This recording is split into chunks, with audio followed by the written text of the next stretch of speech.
Lila Johnson sat motionless on the edge of Oliver's dinosaur-themed bed, her fingers tracing the wrinkled comforter.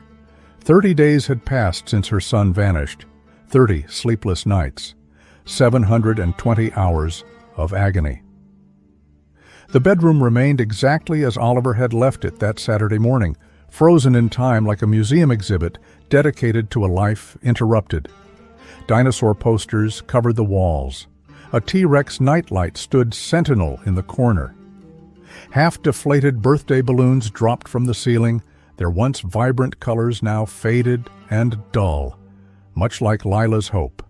Unwrapped presents formed a small mountain on Oliver's desk. Gifts he never had the chance to open. A Lego Jurassic World set, an illustrated dinosaur encyclopedia, a baseball glove from his father. Each item is a painful reminder of the celebration that transformed into a nightmare. Lila's bloodshot eyes drifted to the party photos spread across her lap.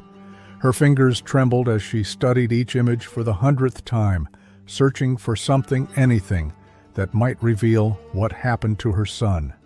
"He was just there," she whispered to the empty room, tapping a photo of Oliver beaming in front of his dinosaur cake.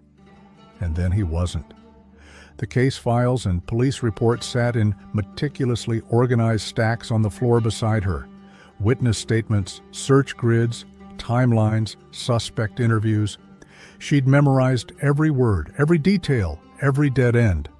Lila's phone vibrated on the nightstand. Detective Delgado's name flashed on the screen, the daily update that never brought answers. Lila stared at it for 3 rings before answering. "Detective," she said, her voice hollow. "Any news?" "Welcome to Last Seen Stories. We are bringing you another heartbreaking case that deserves attention. Where are you watching from today? Drop your location in the comments and subscribe if you haven't already. Every subscription helps us continue shining light on these important stories." 4 weeks earlier, the Johnson family's backyard had buzzed with laughter and excitement. A perfect spring afternoon in Maple Hollow, 72 degrees, clear blue skies, a gentle breeze carrying the scent of freshly cut grass and blooming magnolias. Lila had spent weeks planning every detail of Oliver's dinosaur-themed party. Green and blue balloons bobbed against the white picket fence. A hand-painted banner proclaimed, "Roar! Oliver is 6 inches." Streamers hung from tree branches, shimmering in the sunlight like prehistoric vines. Dinosaur footprint decals led guests from the front gate to the backyard, where tables overflowed with treats and games awaited eager children. Oliver had woken at 5:30 that morning, too excited to sleep. He'd bounded into his parents' bedroom, jumped on their bed, and announced, "It's my birthday. I'm a big boy now." Marcus had tousled Oliver's sandy brown hair. "The biggest 6-year-old I've ever seen." By noon, the backyard had transformed into a miniature Jurassic Park. 15 children ran wild, their high-pitched squeals punctuating the adult conversations. Some dug for fossils in a sandbox. Others played pin the tail on the dinosaur or raced in dinosaur egg relays. Oliver was at the center of it all, his bright red T-Rex shirt making him easy to spot as he darted between games. His gap-toothed smile radiated pure joy. "Mom, Mom," he'd called, tugging at Lila's sundress. "This is the best birthday ever." At 2:15 p.m., Lila gathered everyone for the cake ceremony. The children formed a semicircle around the picnic table where the cake waited, a masterpiece shaped like a T-Rex with vibrant green frosting and rainbow sprinkles. "Happy birthday to you," the crowd sang, as Lila lit the 6 candles. Oliver stood on tiptoes, his eyes wide with wonder as the candles flickered. Marcus captured the moment on his phone. Oliver's cheeks puffed out, ready to blow, surrounded by smiling faces.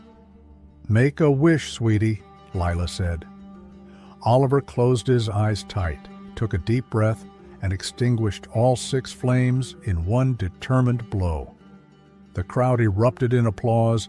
It was the last moment of perfect happiness, the last photograph of Oliver Johnson.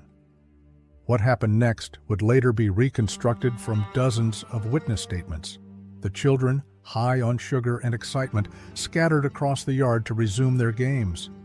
Parents drifted back to adult conversations. Marcus stepped into the house to grab more ice. Lila began cutting the cake, arranging slices on dinosaur-patterned plates. 5 minutes passed, 10 minutes. "Time for presents," Lila called, expecting Oliver to come running. Silence. "Oliver?" "Present time, sweetheart." The children paused their games. Parents glanced around. No sign of the birthday boy in his bright red shirt. "He's probably in the bathroom," someone suggested.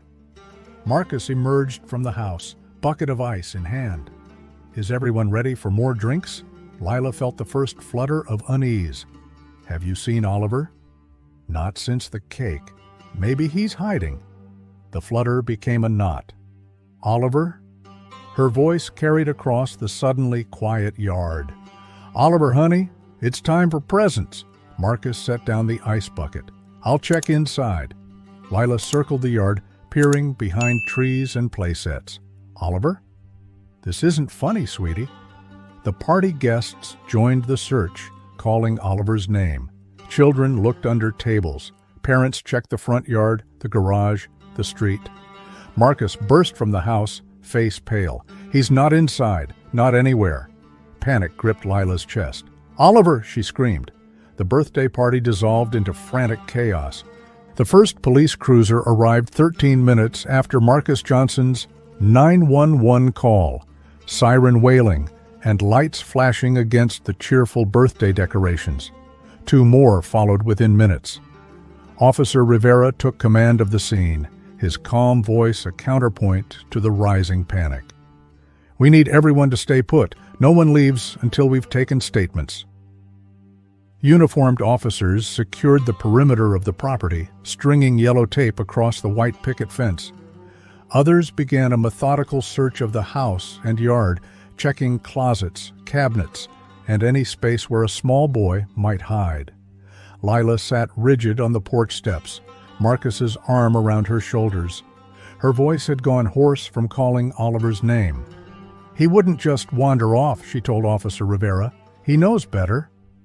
Rivera nodded, his pen moving across his notepad. What was he wearing again? A red t-shirt with a T-Rex on the front, khaki shorts, red sneakers with dinosaur prints on the sides.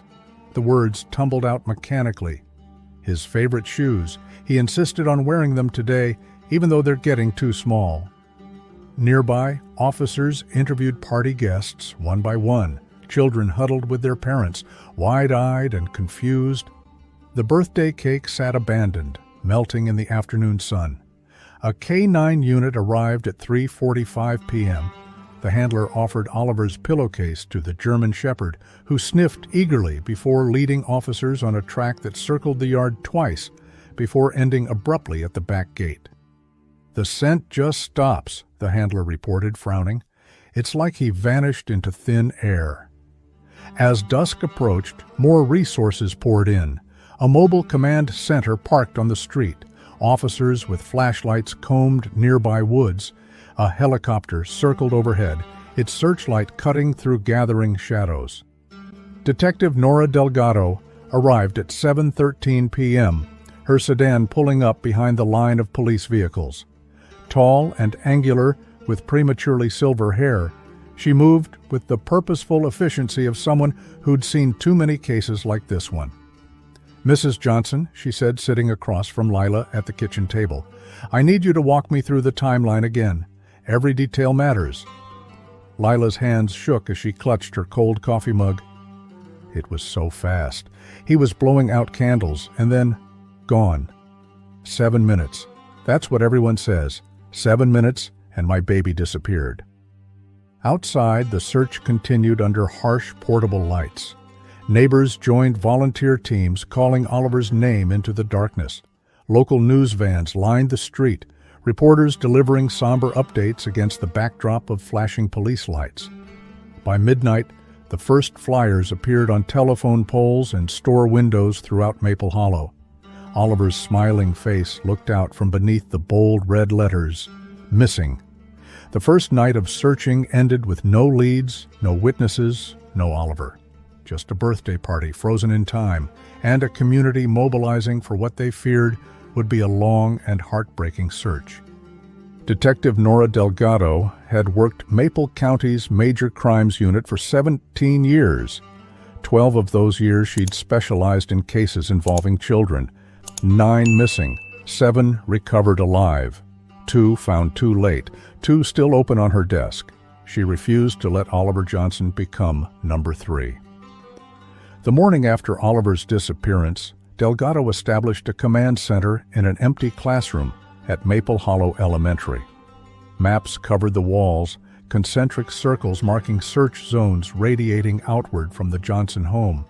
Photos of Oliver, from his school portrait to snapshots from the birthday party, were pinned alongside a detailed timeline of the day. "We have a 7-minute window," Delgado told her assembled team. 7 minutes in which a 6-year-old boy vanished from a backyard full of people without anyone seeing anything. She tapped the map. Standard protocol says most children Oliver's age wouldn't travel more than half a mile on their own. But we're not assuming he left willingly. The search radius is 3 miles and expanding. The investigation moved on multiple fronts. Dive teams searched nearby ponds and creeks. Officers with cadaver dogs combed the dense woods bordering the subdivision. Volunteers distributed flyers throughout neighboring communities. Every party guest underwent multiple interviews. Every neighbor's alibi was verified. Every registered sex offender within 20 miles received a visit from uniformed officers. "Someone saw something," Delgado insisted during the daily press briefing, "even if they don't realize what they saw." Security camera footage from houses along the possible routes yielded nothing. Traffic cameras captured normal Saturday afternoon patterns. The Johnsons' own doorbell camera showed only arriving party guests, never Oliver leaving. On day 3, a red balloon bearing Oliver's DNA was found 2 miles away in Henderson Park. Hope surged until analysis confirmed it matched decorations from the birthday party, likely carried there by wind.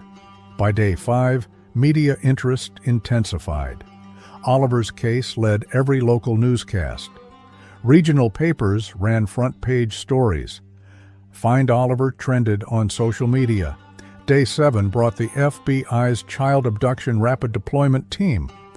Their behavioral analysts constructed victim and offender profiles, applied geographic profiling techniques, and deployed specialized interview tactics.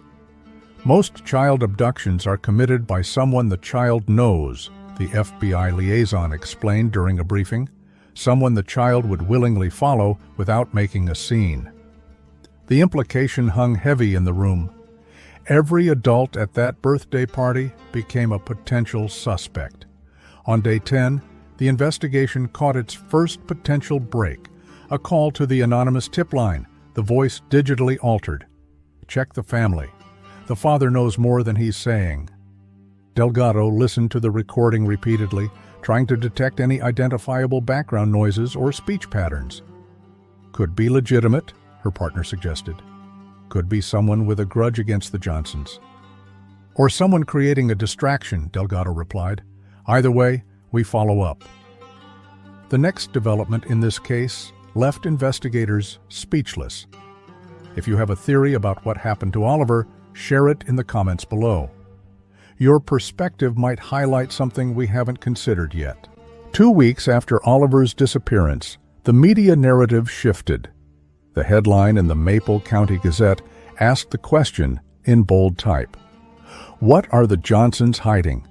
Local news segments began featuring criminal behavior experts analyzing Marcus Johnson's body language during press conferences. Online forums dissected Lila's tearful pleas for Oliver's return, debating whether her emotion seemed genuine. The whispers grew louder after an anonymous source leaked that Marcus Johnson's timeline contained inconsistencies. Mr. Johnson initially stated he went inside for ice at approximately 2:20 p.m., Delgado confirmed when pressed during a briefing. He later amended his statement to say he may have also checked his email and made a brief phone call, extending his time inside to roughly 15 minutes. The revelation ignited speculation. Why had Marcus changed his story? What else might he be hiding? Delgado visited the Johnson home that evening, finding Marcus pacing the living room like a caged animal, while Lila sat motionless on the couch. "I forgot about the call," Marcus said, eyes bloodshot from lack of sleep. "It was work. Lasted maybe 2 minutes. With everything happening, it slipped my mind during the first interview." "Who did you call?" Delgado asked. "My supervisor. About a deadline. Check my phone records. I've got nothing to hide." But damage had been done. The supportive crowd outside the Johnson home dwindled. The volunteers distributing flyers decreased by half. Social media comments turned accusatory. "I know how this looks," Delgado told the Johnsons, "but we need to address these suspicions head-on. Would you be willing to take polygraph tests?" Marcus agreed immediately. Lila hesitated, then nodded. The tests took place the following morning at the police station. Marcus's results came back inconclusive, not unusual given his high stress levels. Lila's suggested deception on 2 questions related to knowledge of Oliver's whereabouts. "The polygraph is just an investigative tool, not definitive evidence," Delgado explained. "People under extreme emotional distress often show false positives." But public opinion had already turned. News vans camped permanently outside the Johnson home. Reporters ambushed family members with questions about Marcus's failed polygraph. Online forums spawned increasingly bizarre theories about Lila's involvement.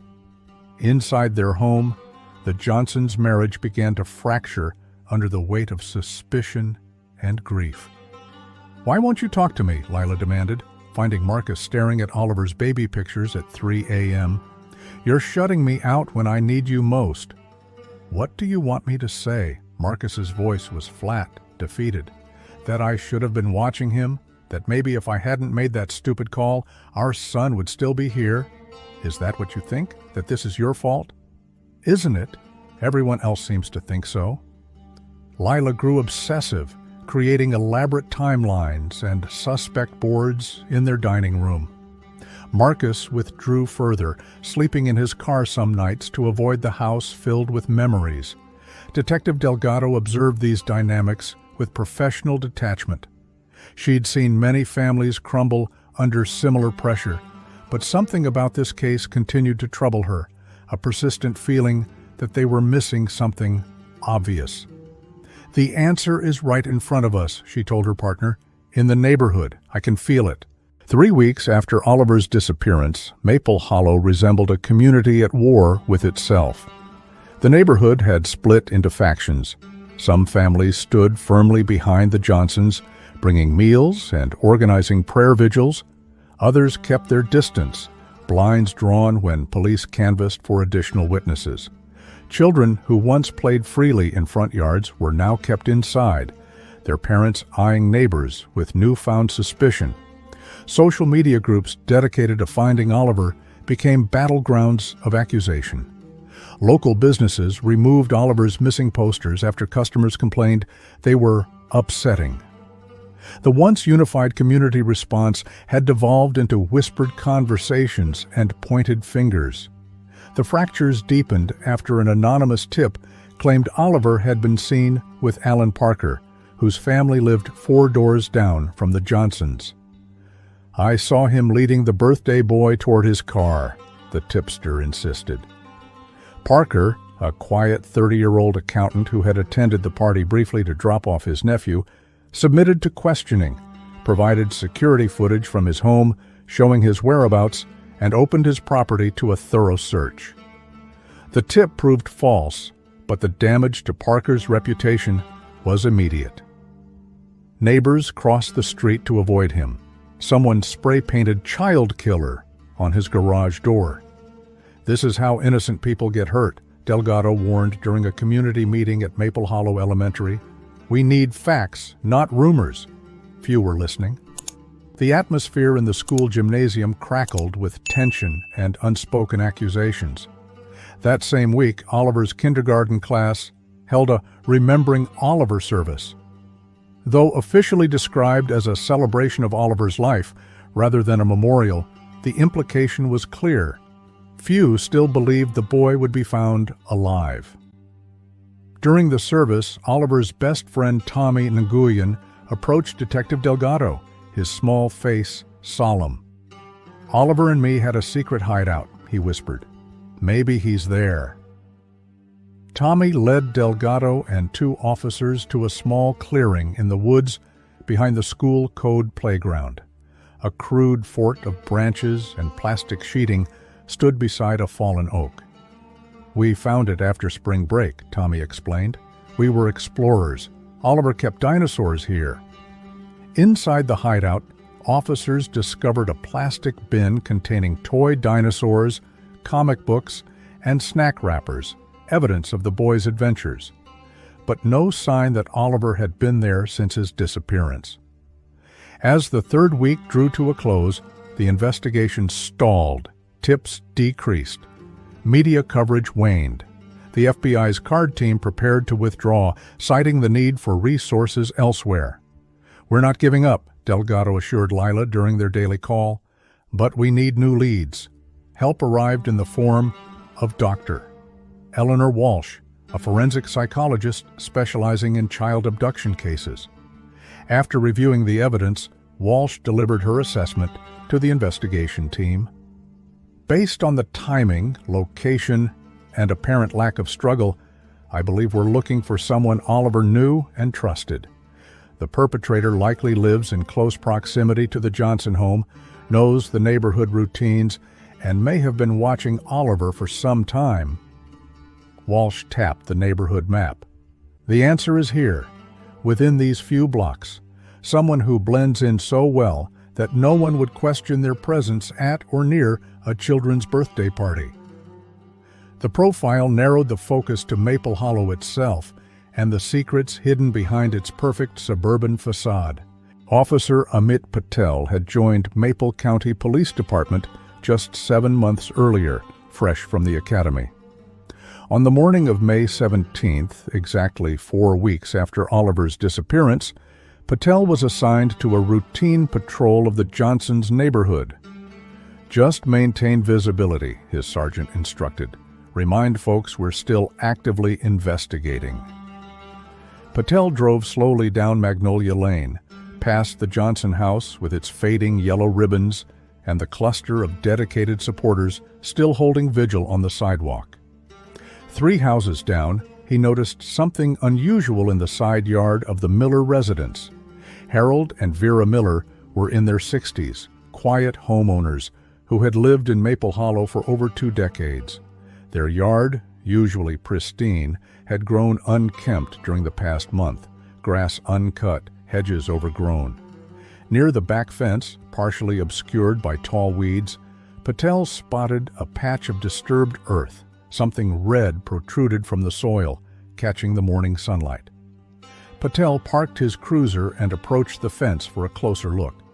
The red object appeared to be synthetic material, perhaps fabric or plastic. He couldn't identify it clearly from the sidewalk. Following protocol, Patel radioed dispatch. "Possible evidence related to the Johnson case at 1428 Magnolia Lane, requesting detective response." Detective Delgado arrived within 15 minutes. One look through her binoculars at the red object, and she was already on the phone requesting an emergency search warrant. "I can't confirm, but it looks like it could be the same shade of red as Oliver's shoes," she told the judge. "Given the proximity to the Johnson residence and the suspicious nature of the partially buried item, we have reasonable cause." The warrant came through at 11:17 a.m. By noon, the Miller property had transformed into a crime scene. Forensic technicians in white coveralls carefully excavated the area around the red object. Yellow evidence markers dotted the yard. Photographers documented each step of the process. Behind the police tape, neighbors gathered in hushed groups, smartphones raised to capture the unfolding drama. At 12:43 p.m., the lead technician called Delgado to the excavation site. "We've got a positive ID," she said quietly, lifting the evidence bag. Inside was a child's red sneaker, size 12, with distinctive dinosaur prints along the sides. Mud and exposure had dulled its color, but the damage couldn't obscure the black Sharpie marking inside the tongue. O. Johnson. "Where's the other one?" Delgado asked. The search expanded. 20 minutes later, the second shoe emerged from the soil 6 feet away. Lila Johnson identified them immediately through tears. "These are Oliver's. I wrote his name inside because he kept mixing his shoes up with another boy's at school." News of the discovery spread through Maple Hollow like wildfire. Helicopters circled overhead, capturing aerial footage of the search. National news networks interrupted regular programming with breaking updates. Social media exploded with theories and accusations. For the Johnson family, the discovery brought a complex mix of emotions: validation that their son hadn't simply wandered off, horror at the implication of foul play so close to home, and the faintest glimmer of hope that Oliver might still be alive somewhere without his shoes. "What does this mean?" Marcus asked, his voice breaking as he clutched Lila's hand. "Is our boy—" Delgado's expression remained carefully neutral. "All we know right now is that Oliver's shoes were deliberately buried in the Millers' yard. We are expanding the search area and bringing the Millers in for questioning." The methodical work continued as daylight faded. Floodlights illuminated the yard while forensic teams sifted through soil inch by inch, searching for additional evidence. Ground-penetrating radar scanned for anomalies beneath the surface. K-9 units trained in cadaver detection circled the property. By nightfall, the question on everyone's mind was no longer if something terrible had happened to Oliver Johnson, but rather what secrets lay buried in the quiet suburb of Maple Hollow. Harold and Vera Miller were not at home when police discovered Oliver's shoes in their yard. Officers located them at their daughter's house 30 miles away, where they'd been staying for a change of scenery since shortly after Oliver's disappearance. They returned to Maple Hollow in the back of separate police cruisers, their confused expressions captured by news cameras as they were escorted into the station for questioning. On the surface, the Millers seemed unlikely suspects. Harold, 67, had retired 5 years earlier after 30 years as a maintenance supervisor for the county school district. Vera, 65, had worked as a part-time librarian until health issues forced her retirement.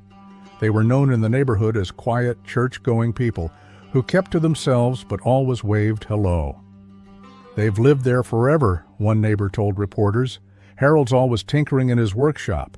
Vera tends her roses. They're just normal." But as Detective Delgado began digging into their background, complications emerged. The Millers had moved to Maple Hollow 23 years earlier, after Harold secured the school maintenance position. Prior to that, records showed addresses in 3 different states over 7 years, unusual mobility for a couple their age. More significantly, Harold had worked at Maple Hollow Elementary during the years when both Johnson children attended. Oliver knew him as Mr. Harold, the fix-it man. "Did Oliver ever mention Mr. Harold to you?" Delgado asked Lila. "He fixed the water fountain outside Oliver's classroom," Lila recalled. "Oliver was fascinated by his tools, said Mr. Harold let him hold the flashlight sometimes." Initial interviews with the Millers produced consistent denials. They claimed no knowledge of how Oliver's shoes ended up in their yard. They hadn't been home the day of the birthday party. They'd driven to visit their daughter that morning and didn't return until 2 days later. "Anyone could have accessed our yard while we were gone," Harold insisted, his hand steady as he sipped the coffee provided by officers. "The gate doesn't even lock properly." Their daughter confirmed their alibi. Credit card records showed gas purchases along the route at appropriate times. The Millers' car had been captured on a highway toll camera at 1:47 p.m. on the day of Oliver's disappearance. 30 minutes before the boy went missing. The evidence in their yard seemed to point to the Millers, but the timeline made their direct involvement impossible. "Someone's setting us up," Vera suggested tearfully during her third interview. "Because of Harold's job, maybe? People are saying terrible things about anyone who worked at the school." The investigation might have shifted focus if not for Officer Patel's observation about Vera's behavior during questioning. "She keeps touching her neck and looking toward the hallway whenever we mention searching their house," he noted to Delgado, "like she's nervous about something specific." A deeper background check revealed another troubling detail. Harold Miller had been questioned, though never charged, in connection with a child disappearance in Ohio 25 years earlier. The case remained unsolved.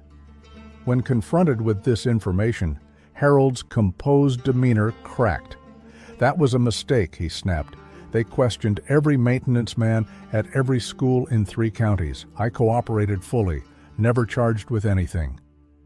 "Why didn't you mention this when Oliver disappeared?" Delgado asked. "Because it had nothing to do with me then, and it has nothing to do with me now." As forensic analysis of the Miller property continued, technicians made another discovery.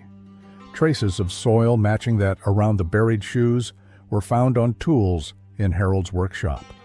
The circumstantial evidence was mounting, but the Millers' verified alibi presented a confounding puzzle. If they didn't bury those shoes themselves, Delgado reasoned, then someone with access to their property did. Someone who wanted us looking at the Millers instead of them. What investigators found next changed everything about this case. Hit like and subscribe to ensure you never miss our detailed coverage of cases like Oliver's. The search warrant for the Miller residence initially covered only the exterior of the property. After finding Oliver's shoes and the soil evidence, Delgado secured an expanded warrant for the house itself. "If the Millers are innocent," she explained to her team, "they should have nothing to hide." The craftsman-style home presented as meticulously maintained despite the overgrown yard. Inside, everything appeared ordinary: family photos on walls, modest furniture, a kitchen with dated appliances. Vera's collection of porcelain angels occupied a curio cabinet in the dining room. Harold's woodworking magazine sat neatly stacked beside his recliner. Officers conducted a systematic search, documenting each room with photographs and video. They checked closets, removed vent covers, measured walls for inconsistencies. Nothing unusual surfaced until they reached the basement. Unlike the tidy main floor, the basement contained a chaotic collection of storage boxes, old furniture, and workshop equipment. The concrete floor bore numerous stains. The air smelled of dampness and chemical solvents. Officer Rivera noticed at first a section of pegboard that didn't quite match the surrounding wall. The hooks held various tools, but something about the arrangement seemed deliberate, almost like a pattern.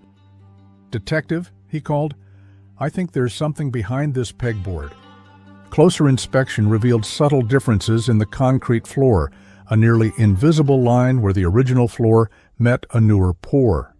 When officers removed the pegboard, they discovered a seam in the wall covered with carefully matched paint. "It's a door," Delgado realized. "Find a way to open it." An evidence technician located a hidden latch mechanism concealed inside a hollow section of shelving. When triggered, it released the false wall, which swung inward with a soft, hydraulic hiss. The cramped space beyond measured approximately 8 by 10 feet. No windows. A ventilation system connected to the house's main ductwork. The walls and floor were soundproofed with acoustic panels. What they found inside the hidden room sent ripples of horror through even the most seasoned officers. A small cot with dinosaur-patterned sheets occupied one corner. A child-sized desk held coloring books and crayons. Shelves contained toys and games suitable for a young boy, many featuring dinosaur themes. A bucket in the corner served as a makeshift toilet. Most disturbing were the drawings pinned to the walls, childish illustrations showing a small stick figure with a larger one. Some depicted what appeared to be a birthday party. Others showed the smaller figure alone in a box-like space, tears streaming from a circular face. In a locked cabinet, officers discovered dozens of Polaroid photographs. Most showed Oliver, sometimes sleeping, sometimes visibly afraid, always within the confines of the hidden room. The most recent photos were dated just 5 days earlier. "He was here," Delgado whispered, "recently." Beneath the cabinet, a leather-bound journal contained handwritten entries in cramped, meticulous script. The journal detailed a disturbing obsession with Oliver that had begun months earlier when Harold had repaired a broken lock in the kindergarten classroom. "He shines so much brighter than the others," one entry read. "His curiosity, his imagination, wasted on parents who don't appreciate his special qualities. He needs a proper guide to nurture his potential." The entries grew increasingly delusional, describing elaborate plans to rescue Oliver from his ordinary life. The birthday party had presented the perfect opportunity. Everyone distracted, the Miller house empty with Vera away visiting their daughter. Most chilling was a page describing other special children Harold had helped over the years. 2 names matched unsolved missing persons cases from neighboring counties, cases that had never been connected to Maple Hollow. As evidence technicians processed the hidden room, Delgado received an urgent call from the station. "Harold Miller just bolted during a bathroom break," the officer reported. "He's in the wind." Delgado immediately ordered an APB for Harold Miller and intensified the search of the property. If Oliver had been in that room just days ago, where was he now? The answer might lie in the final journal entry, written the day before the shoes were discovered. "Must move precious cargo tonight. V suspects. Final preparations at the lake house complete." Harold Miller's flight triggered a multi-state manhunt. His photograph appeared on digital billboards, news broadcasts, and social media. Border checkpoints received alerts. Transportation hubs implemented enhanced screening. The breakthrough came 18 hours later at a bus station in Canton, 80 miles from Maple Hollow.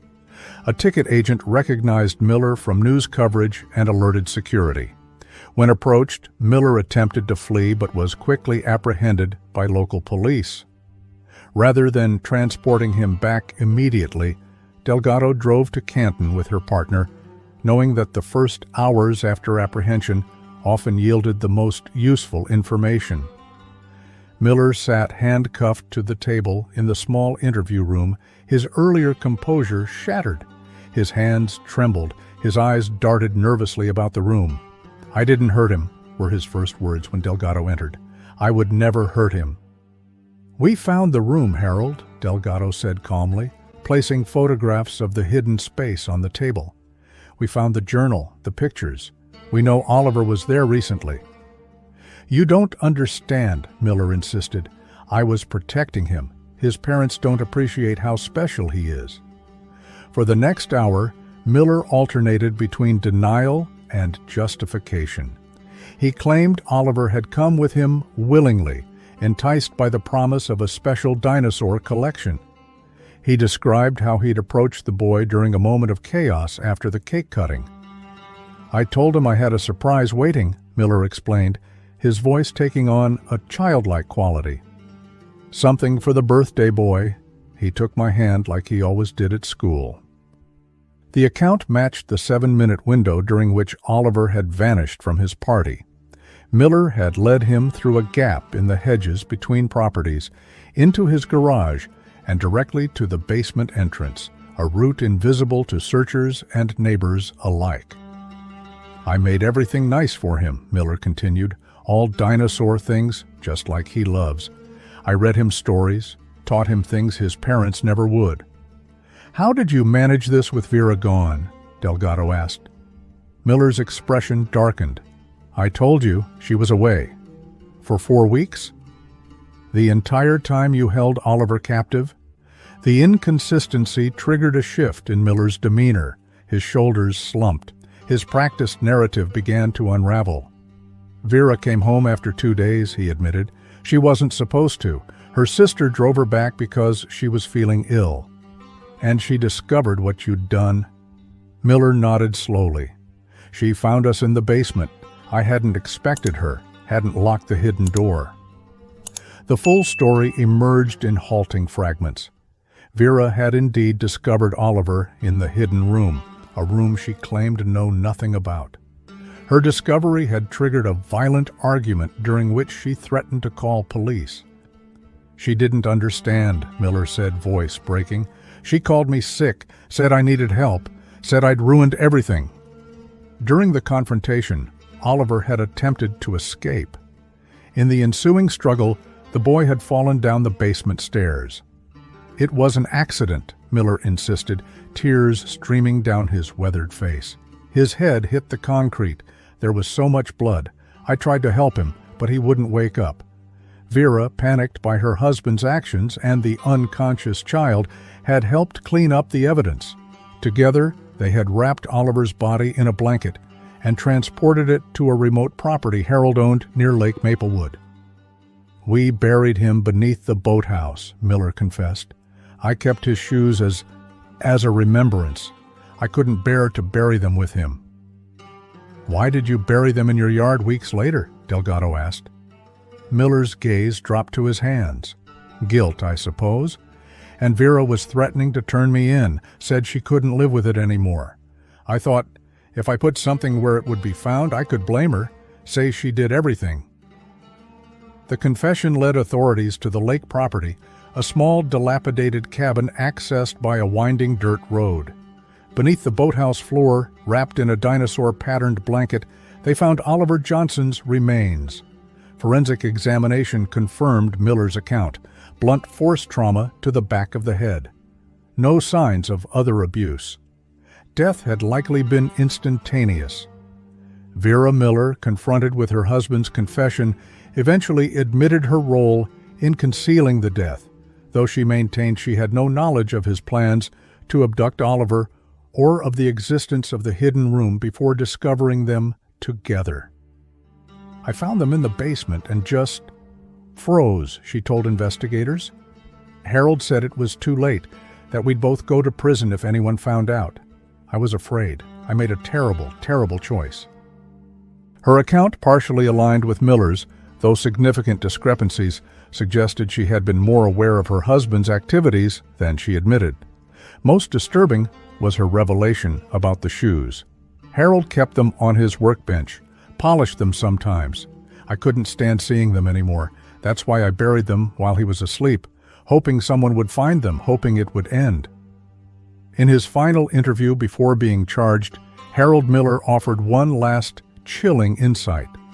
Oliver wasn't the first, he said quietly. There were others before we came to Maple Hollow. Vera knew. She always knew. Oliver Johnson came home to Maple Hollow in a small white casket adorned with dinosaur stickers, a final gesture from parents who wanted their son's funeral to celebrate the things he had loved in his too brief life. The medical examiner's report confirmed what Harold Miller had confessed. Oliver had died from a single traumatic brain injury consistent with a fall downstairs. Death had been rapid, likely within minutes. The forensic evidence suggested the fall had occurred approximately 36 to 48 hours after his disappearance, meaning Oliver had been alive, hidden in the basement room, while hundreds searched for him nearby. For Lila and Marcus Johnson, this knowledge brought anguish and the smallest measure of comfort. Their son had not suffered long, and his final day was not marked by fear alone. He fought to escape, Marcus said during the memorial service, his voice steady despite his evident grief. Our brave boy tried to come home to us. The community gathered in unprecedented numbers to mourn Oliver. The elementary school closed for the day. Businesses displayed black ribbons. The crowd at Maple Hollow Memorial Garden spilled beyond the cemetery grounds, many attendees wearing dinosaur pins or red ribbons in Oliver's memory. Detective Delgado attended in uniform, standing at a respectful distance from the family. The case had concluded, but its impact remained visible in the shadows beneath her eyes and the new threads of gray in her hair. The psychological profile of Harold Miller revealed a pattern of behavior stretching back decades. Records recovered from his lake house property implicated him in at least 2 additional child disappearances, cases that had occurred years earlier in different jurisdictions, never connected until now. Miller exhibits classic patterns of a preferential offender, the FBI's behavioral analysis report stated.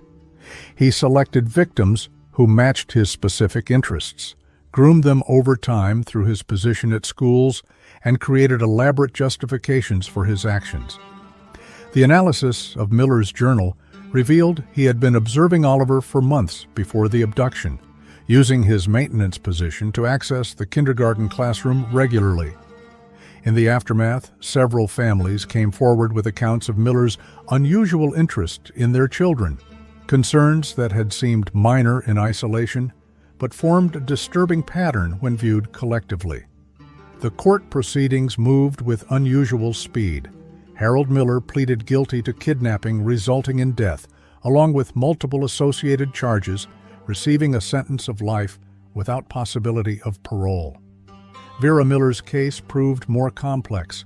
Her attorney argued she had acted under coercion and fear of her husband. Prosecutors countered with evidence suggesting her complicity extended beyond the cover-up of Oliver's death. After months of legal maneuvering, she accepted a plea agreement, admitting to accessory after the fact and improper disposal of a body. Her sentence of 20 years reflected the court's view that while not directly responsible for Oliver's death, her silence had enabled her husband's actions over many years. For Maple Hollow, healing came slowly. The community that had fractured under suspicion began to rebuild its bonds through shared grief and reflection. "We failed Oliver," Reverend Thomas acknowledged during a community gathering. "Not just the Millers, but all of us. We saw only what we wanted to see. We must do better for all our children." Cases like Oliver's remind us why sharing these stories matters. Subscribe, like, and share this video to help raise awareness about child safety. What warning signs do you think were missed in this case?